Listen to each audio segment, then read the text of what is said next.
Hi guys, happy Sunday evening. I hope you guys had a great weekend of resting, hydrating, fueling. We have a couple more days to continue on with that routine, the stretching and body care as well. I wanted to do this little video just to make sure that you're packing correctly and that you haven't missed the major things. Everyone should have received this packing checklist, and it's so helpful because we've been doing this now our 14th, 15th time, and it's so easy to forget because there are so many details. So down the list, be sure if you're driving that you clean your car completely. They are very, very strict about anything scented or leaving any food, drinks, trash, or anything in your car. It's a $500 fine. So take that seriously. Not even scented stuff for the car, nothing at all. Make sure that you have your ID, your wallet, and your insurance card on the hike, and that's packed in your bag. I know that I've already packed my bag, and the first thing I put in were my hiking shoes, and I packed all of my hiking equipment for the day, my pants, my socks, the underwear I'm going to wear, the sports bra. It may be a little chilly, so I have a long sleeve wool undergarment, plus I have my white little long sleeve shirt over the top. So all of that is packed in my suitcase packing. But today I wanted to review what we're going to pack in our pack here. So first of all, make sure that you have your water bladder. Remember, you've got to have 3 liters of water. We don't know what the water situation is.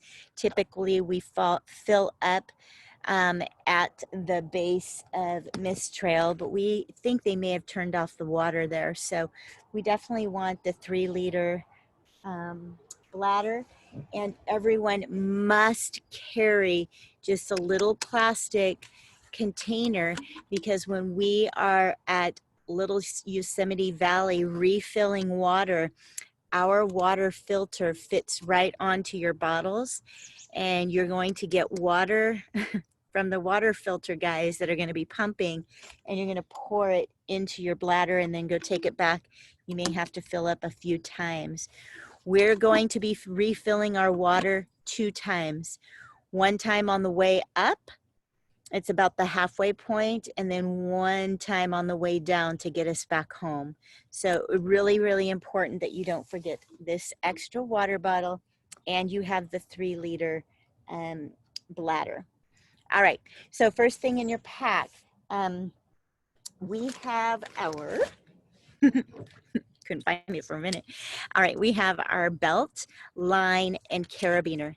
Most people are using the belt. Some of you are in place of the belt using a harness, a borrowed harness, and that's fine. You'll need your line and carabiner. I typically put that in the very, very bottom because we are not going to need that for a very long time.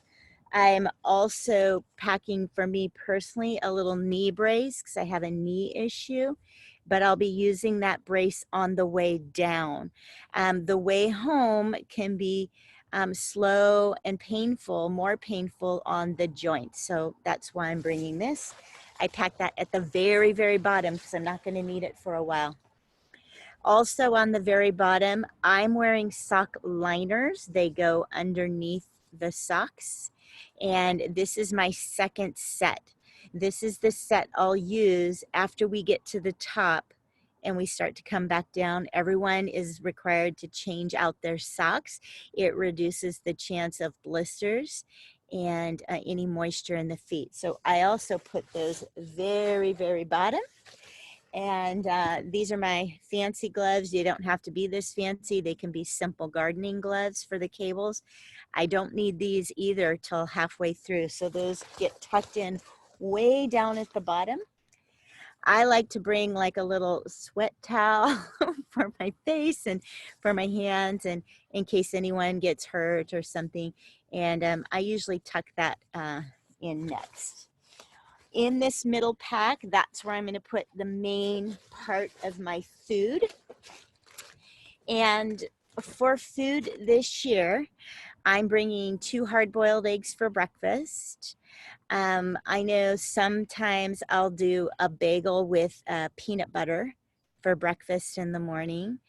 And then I'm also bringing the quinoa salad that you've seen me bring at some of the practice hikes. It typically has celery, cauliflower, pumpkin seeds, red bell peppers. It will have olives, all kinds of energy, high protein, high fat, and energy from the quinoa. And then I will be slicing tri-tip in that. I will put it in 2 big plastic Ziploc bags, and that main lunch is going to go in here. I'm probably also going to bring a peanut butter and jelly sandwich. Just in case I get hungry on the way home. It happens every year where I'm like, oh, I'm starving and I just can't eat one more Power Bar or trail mix. I want something a little bit more substantial, so I have the peanut butter and jelly sandwich. So that will be all tucked in here. I'll bring my plastic fork, reusable plastic fork, and stick it in there. As you can see, I have a pack that has an easy access pocket here at the top. This is where I'm going to have my little mask, my electrolytes, which I like to use the salt sticks, and they're chewables. Some people like the electrolytes tablets to put in their water bottle, but I like the chewables. I'll also have a couple of power bars, my peanut butter, and my sport beans for emergency. So that I keep at the top so I can grab it really easily. And what's cool about this pack is it actually has 2 little packs right here. So they're right here at my waist, so I don't really have to reach in too far to get it. I also keep my chapstick up here so it's easy to get to. All right, and lastly, the very front part of the pack is where I do all my little toiletries, my hand sanitizer, a little bit of toilet paper, my sunscreen. And then for first aid, I have stuff extras for anyone. I have a couple extra moleskins, Band-Aids. I have ibuprofen. I have Neosporin. There are also 2, actually 3 major first aid kits that also have all of this. So whichever group you're in, there will be a first aid kit. So don't feel like you need to bring all of that. If you have a specific condition or concern, like you might need some Tums, which we know that happened at Tallac, or you have special medication that is specific to you, that's where you kind of pack that up in the front and make sure that you have that. Otherwise, we've got it taken care of. We also have the water filters taken care of for you. So there's only a couple of you that I've talked to asking if you can bring your water filters, but and that would be Timory, if she's going to bring an extra one. I know I've talked to Cliff, and I have 2 already, and oftentimes I think Rebecca, if I remember right, Rebecca has one too. The more we have in our groups, the faster the water goes, and the more efficient we can be at that water station, the better. Also, due to the smoke, we don't know what it's totally going to be like that day. We did hear from Carrie that they did make it to the top on Friday. The smoke was, you know, not that great. Of course, it was terrible if you read the charts that day. It was hazardous, but they said it wasn't really too bad. When they were climbing up Vernal Falls, they could see blue skies, but once they got up to the top, there was, excuse me, a bit of a haze down in the valley. But they had some great photos. They also said they only saw about 30 people the whole entire day there's hardly anyone up there, which yay, is going to be pretty exciting for us. But that also means that there are a lot more animals out. And so we'll all be a little bit more mindful of that. She gave us a picture of a rattlesnake, a bobcat. Those were the two main ones, but I'm sure we're going to see something. So just be on high alert.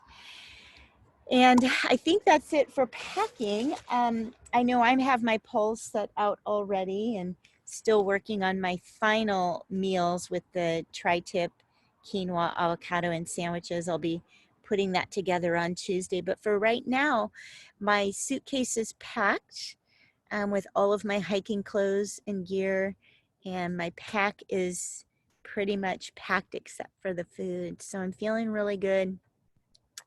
Not too much stress, right? The earlier the better, because Wednesday morning comes by very, very fast. Wednesday morning, we have a caravan leaving here about 8:45 in the morning from my house. Please get to my house about 8:15. There's always people that need to use the bathroom. There's usually a shifting of cars. You're welcome to leave your car here at my house. It's fine, it's safe if you're going to hop in the car with someone else. Otherwise, we're all going to try and head out of here about 8:45, head down to Oakdale. I did check the restaurant Ferrarese, and they are open. The important thing is to call in your lunch order the evening before if you can for like a 10:30 or 11 a.m. pickup. We won't be able to eat there because of COVID concerns, but we will pick up our stuff, and then we have about an hour and a half to 2 hours to get to Cathedral Lake for a picnic. So make sure you eat a good breakfast, or if you want to eat part of your sandwich in the car on the way to the lake, that's fine too. But we won't sit and hang out at Ferrarese's if you've been on the trip before. We're just going to grab our stuff and go. The other thing about Oakdale is when you get into Oakdale, I want everyone to fill up their cars with gas. Once you get into the park, it's limited. There's a couple of small towns, but if we have a caravan of people, it's kind of a pain, and the best place to get gas is and top off is in Oakdale. All right. Also, I'm wearing this fancy little get up because Pepe and I were talking just about the air quality, and we think that having some kind of mask might be helpful. I know we're used to masks already with COVID, so I don't think it's going to be too much, but having one of these is really helpful. So I'm going to be packing this in my pack as well. All right. I think everyone has heard we got upgraded to the lodge.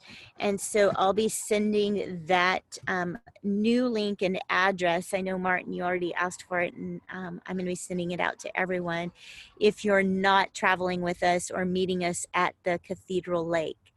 So we'll hang out at the lake between, I would say, 2 and 4. They are saying that check-in is not until 5.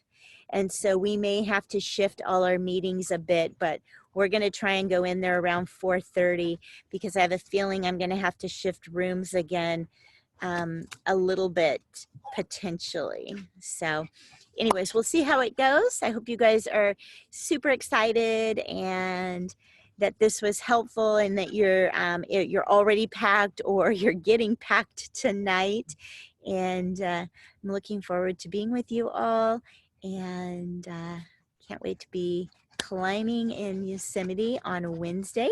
And of course, if there's a danger or a hazard to us, we will make alternate plans. All right. Talk to you guys soon. If you have questions, please text or email me. All right. Thank you. Bye.